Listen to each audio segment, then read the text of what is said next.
The train station was quieter than usual, soaked in a pale morning fog that blurred the edges of reality. Claire pulled her coat tighter, the wool threadbare and damp from the cold drizzle that had clung to the city for days. Her fingers, red and stiff from the chill, clutched a crumpled bus ticket and a single $10 bill, the last she had. She was 24, exhausted, and on the verge of something she couldn't name. Maybe it was hope. Maybe it was collapse. She had an interview in 30 minutes.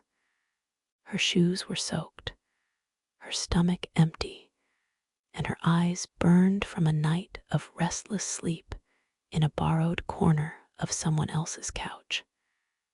Still, she pressed on. The job wasn't promising. It was entry level, barely above minimum wage, but it was something. And right now, something was everything. Claire checked the glowing screen above the departure gate. Her train was on time. That fact gave her a sliver of comfort. She turned slightly, pulling her scarf up around her chin as a gust of wind swept through the platform, carrying with it the scent of wet concrete and city exhaust. Then she heard it. "Excuse me." The voice was soft, unsure. Claire turned instinctively, startled. A man stood a few feet away, soaked from head to toe. His jacket hung limply from his shoulders, and his shoes looked older than she was. His beard was unkempt, and strands of hair clung to his forehead. But it was his eyes that caught her, tired, apologetic, and honest in a way she couldn't ignore.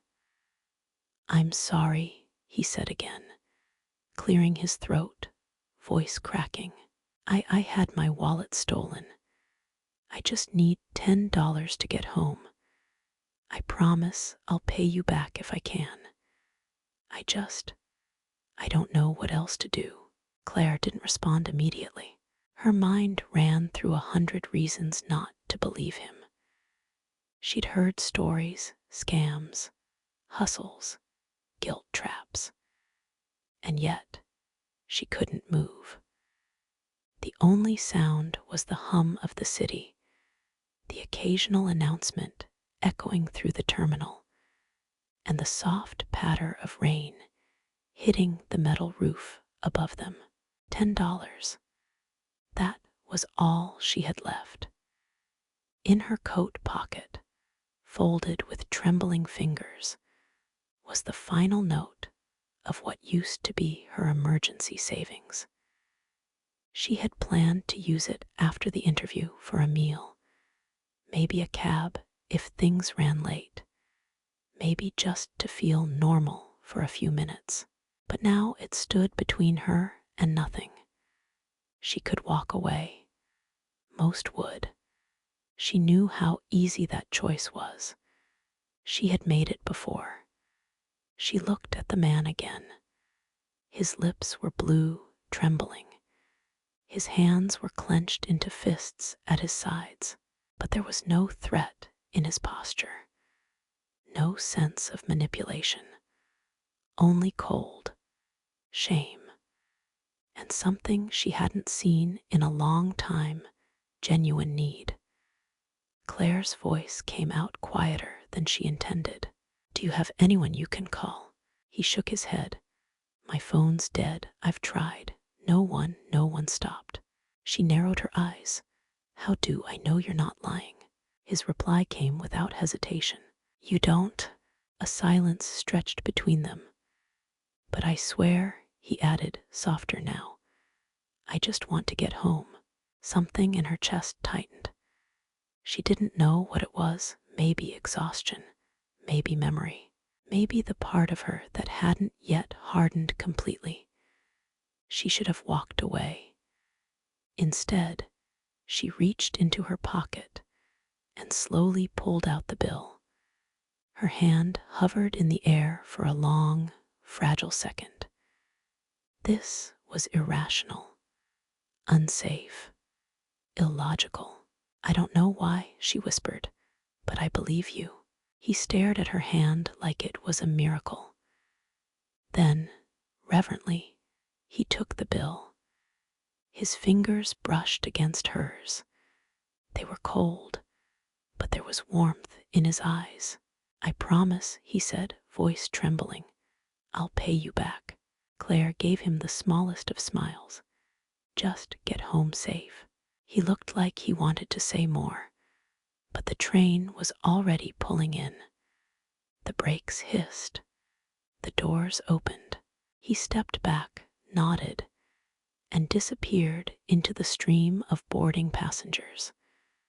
Within seconds, he was gone. Claire stood still, her breath visible in the air, the wind tugging at her scarf. Her stomach churned with doubt. That was it, her last $10. No name, no number, just gone. The speaker crackled overhead. Her train was next. She climbed aboard, water dripping from her sleeves. She took a window seat, pressed her forehead to the glass. Outside, the world blurred. She didn't know it yet, but that moment, the one where she gave away the only thing she had left, wasn't an ending.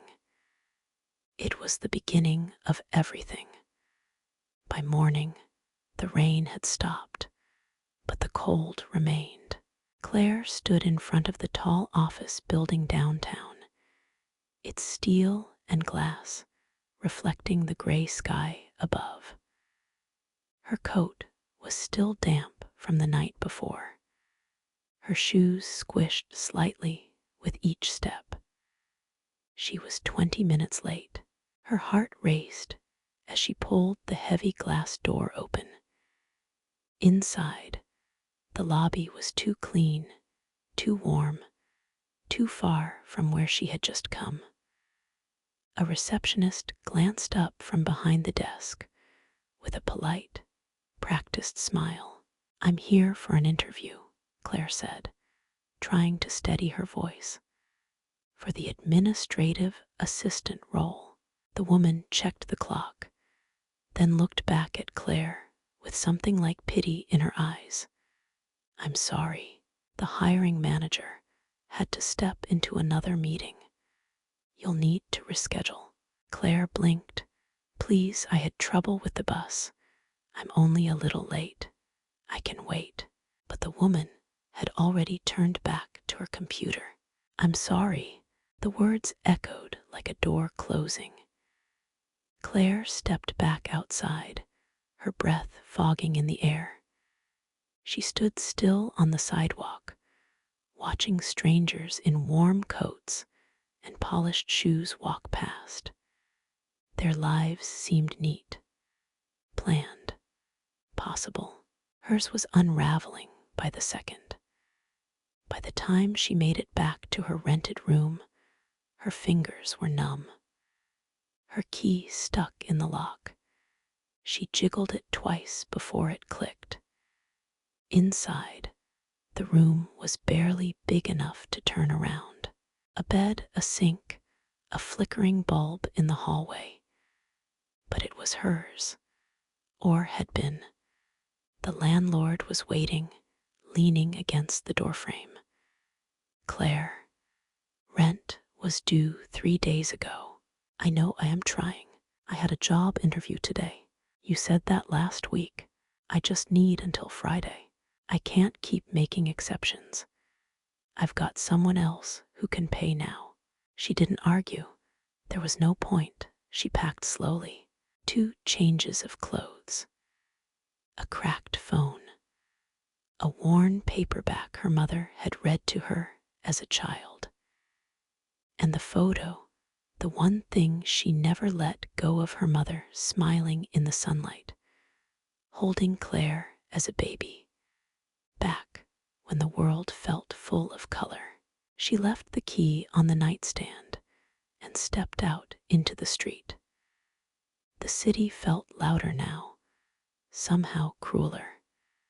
She wandered for hours, her legs aching. By evening, she found herself at the 24-hour public library. The lights inside buzzed softly. The smell of old paper filled the air. She curled up in the corner of the nonfiction section, tucking her knees into her chest. A security guard passed by once, glanced at her, then walked on. The next night, he asked her to leave. The benches in the park weren't soft. They were made of metal cold, unyielding. The kind of cold that gets into your bones and stays there. Claire hugged her backpack tightly and tried to disappear. Each day blurred into the next. She wandered between libraries, shelters, job centers, anywhere that didn't ask too many questions. But without an address, without a phone, without clean clothes, her chances of finding work were shrinking fast. And yet, sometimes in the quiet spaces between all that desperation, she would remember him, the man from the station, his face, his voice, his eyes. She would remember how he had looked at her, not with pity or expectation, but with something else, something like belief. And she would wonder, had it been a mistake? Was it foolish to give away her last $10? She had nothing now, not even a plan, no family, no lifelines. And yet, in the darkest hours of the night, when the city finally slept and her breath came out in broken clouds, she would hold on to that memory, not because it made sense, but because it reminded her who she was, someone who still believed in kindness, even when it cost her everything. One rainy evening, she sat on the edge of a bench, trying to wring water out of her socks. The clouds were heavy again, pressing down on the world. A group of teenagers passed by, laughing too loudly. One of them threw an empty soda can toward her feet and muttered under his breath, "Get a job." She didn't look up. That night, the library was closed. It was a holiday. She wandered the streets until nearly midnight, then curled up inside a bus shelter. The glass walls offered little protection from the wind, and the metal seat felt colder than the pavement. She didn't cry right away, but sometime after 2 a.m., the tears came slow, quiet, spilling down her cheeks and soaking into the collar of her coat. She cried for her mother, for the girl she used to be, for the fear she couldn't shake. Her stomach was empty, but the hollow ache in her chest hurt far more. When the sun rose the next morning, it found her still sitting there, eyes swollen, heart bruised. She had nothing left, no home, no plan, no strength, but she was still breathing, and for now, that would have to be enough. Tuesday morning arrived without fanfare. The city remained muted under a low ceiling of clouds, the sky a uniform shade of silver. Claire sat alone on her usual bench near the statue of a forgotten general, a place she had begun to think of as hers. Her knees were drawn to her chest, her coat zipped all the way up, though it did little to shield her from the chill that had now settled permanently into her bones. She hadn't eaten in almost 2 days. The ache was dull now, less a sharp pang, more like the steady hum of a background noise she had grown used to. Hunger had become a rhythm, and she no longer fought it. She watched as joggers passed, earbuds in, oblivious to her presence. No one looked at her. No one ever did. She had become part of the background, another shape on a bench, another forgotten outline in a city too busy to see. Then she noticed her, a woman, older, graceful in the way some people carry stillness like an aura. She wore a long wool shawl wrapped tightly over her shoulders and walked with quiet intention. In her gloved hands was a small brown paper bag. She was moving in Claire's direction. Claire tensed, unsure. The woman stopped near the bench. "You look hungry," she said gently. Claire blinked. She wasn't used to people addressing her like that, with kindness, with directness that wasn't sharp or judgmental. "I'm fine," she murmured, the words automatic. But the woman didn't press. She simply sat down beside her and placed the paper bag on the bench between them. Then, slowly, she opened it. "I bring extra every morning," she said, her voice calm and even, "in case I run into someone who might need it." Inside the bag was a sandwich.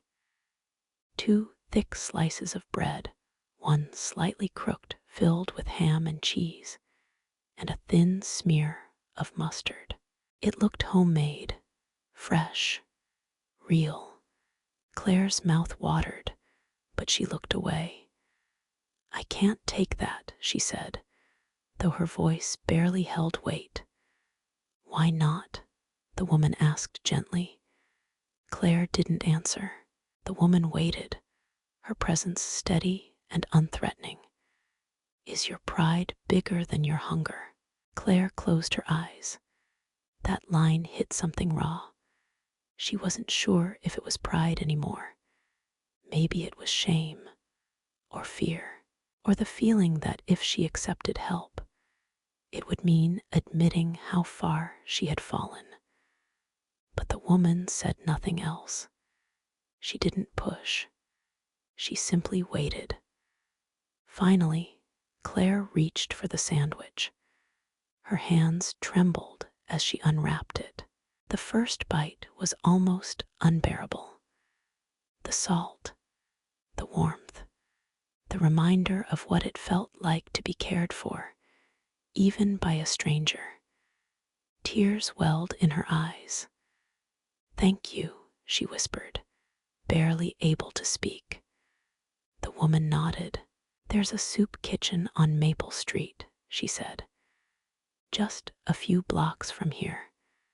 They serve lunch, but they're always short on help. You look like someone who could use a warm place and a purpose." Claire looked at her, unsure how to respond. "You think they'd let me volunteer?" "Ask for June," the woman said, rising. "Tell her Ruth sent you." Then she walked away.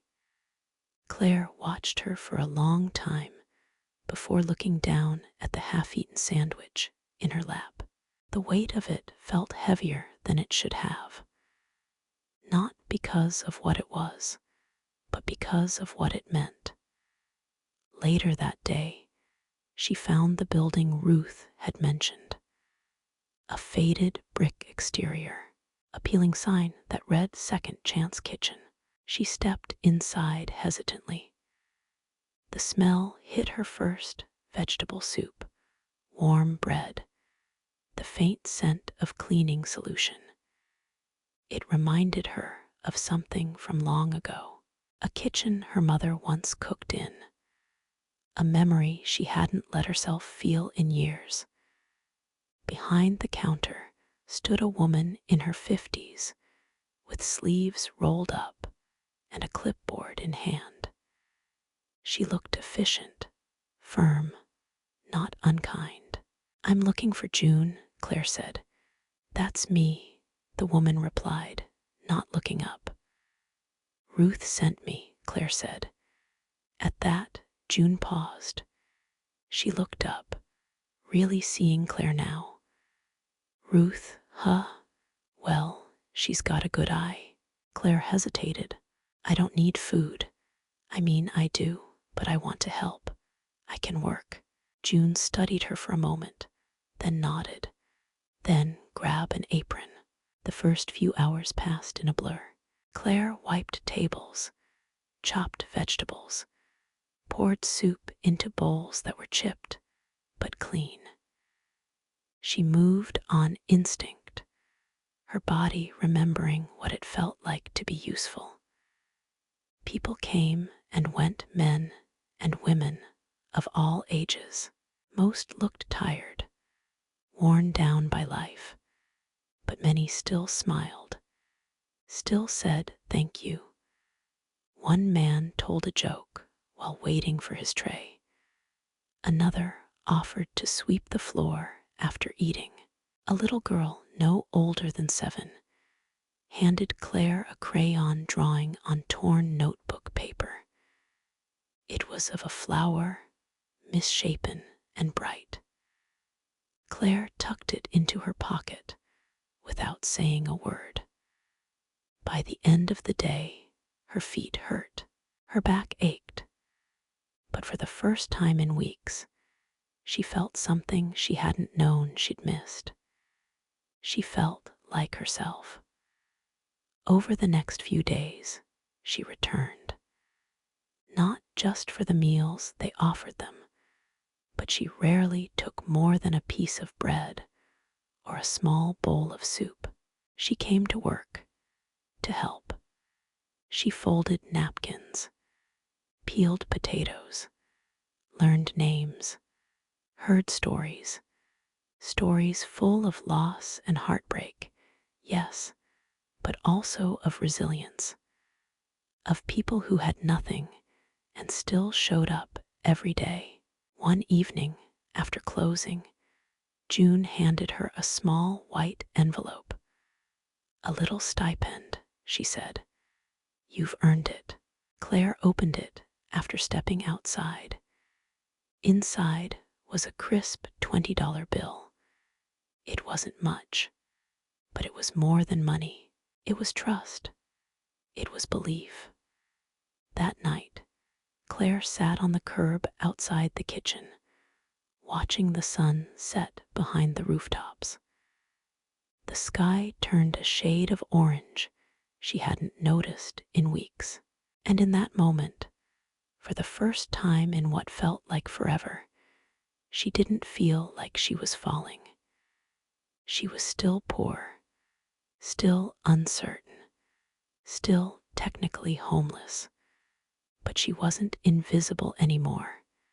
She had a name again, a purpose, and in her chest, beneath the ache of memory and the weight of survival, something small began to glow.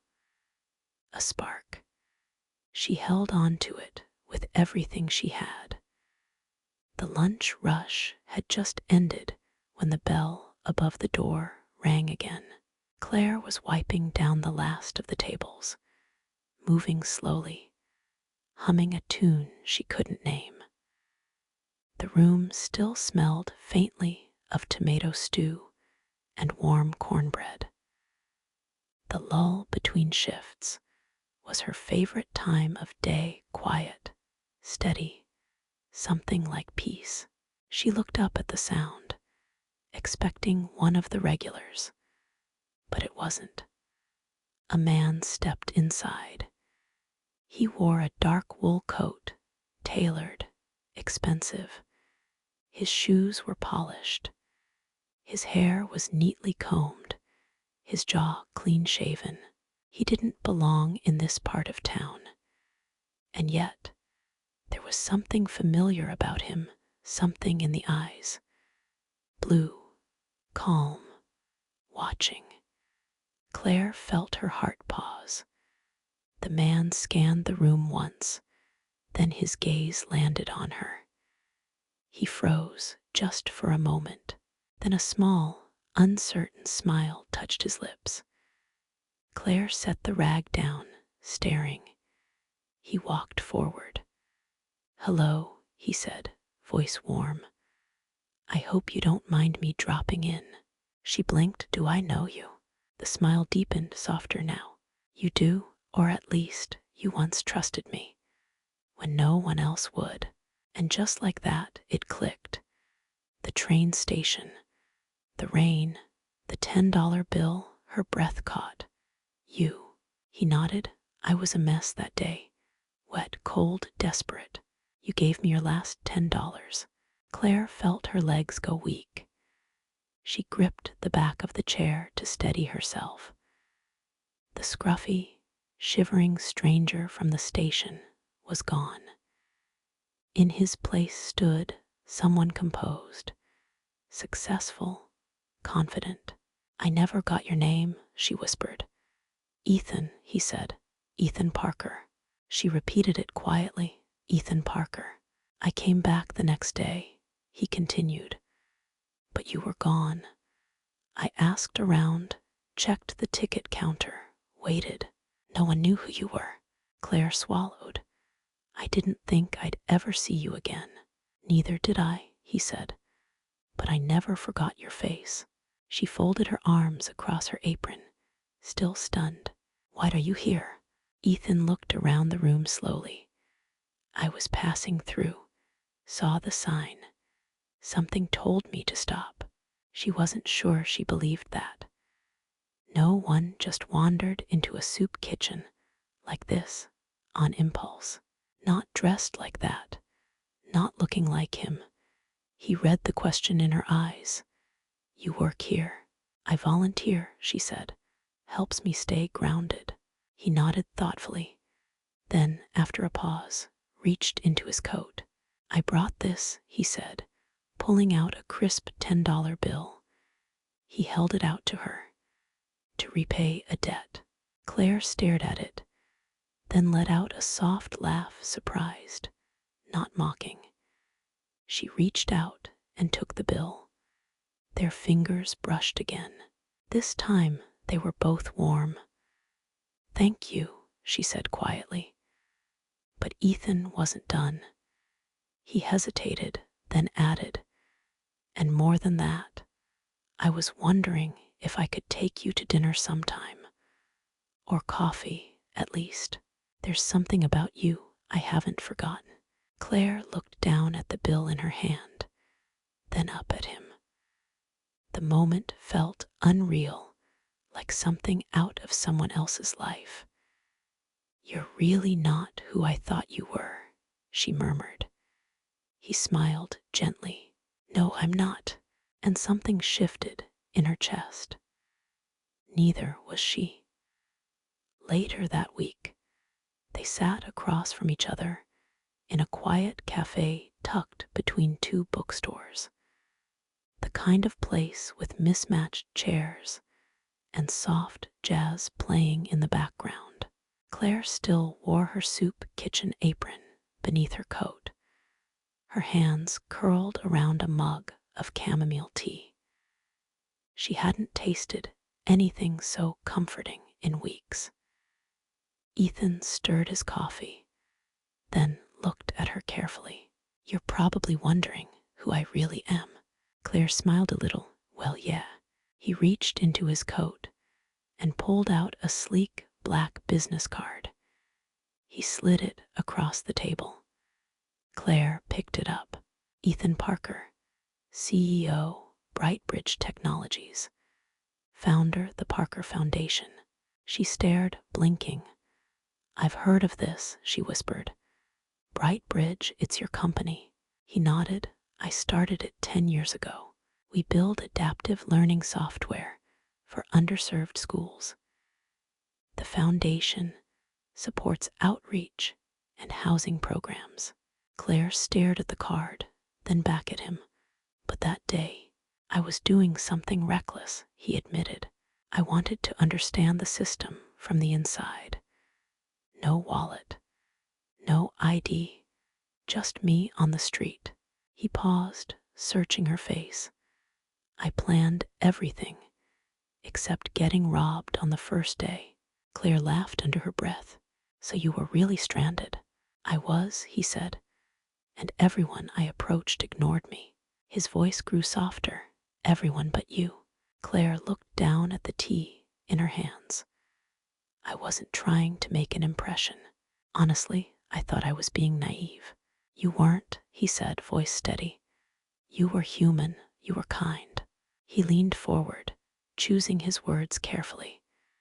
I've met people with money, power, influence, but in that moment, you showed more integrity than most of them ever will. That's why I've been looking for you. Claire's eyes lifted. I want to offer you something, if you're open to it. What kind of something?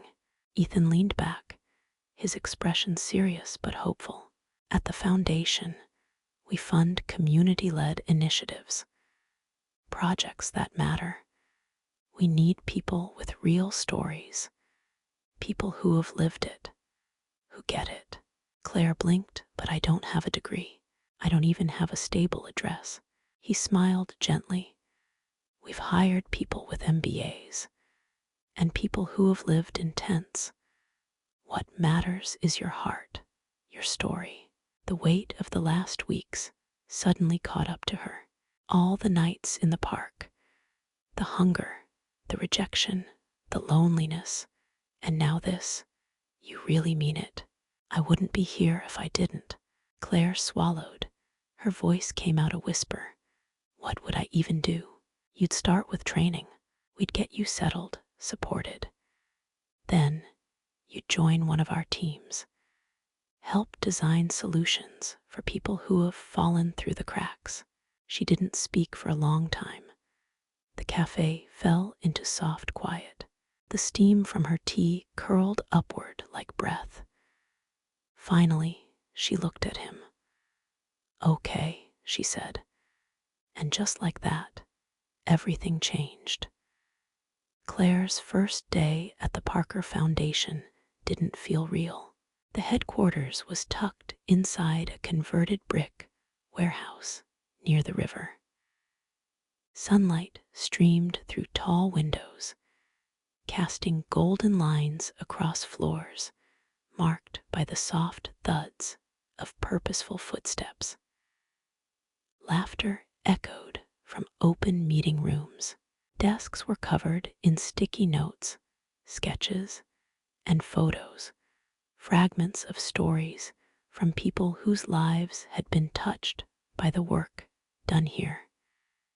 It was not just an office. It was a place where second chances breathed. Ethan didn't introduce her as someone who needed help. He introduced her as someone who had something to offer. That alone changed everything. Her first few weeks were filled with training, community planning, social initiative design, budget management. She shadowed field coordinators, sat in on meetings with local nonprofits, visited shelters and support centers. Every day, her understanding deepened, and with it, her confidence. She began to remember who she was before the collapse.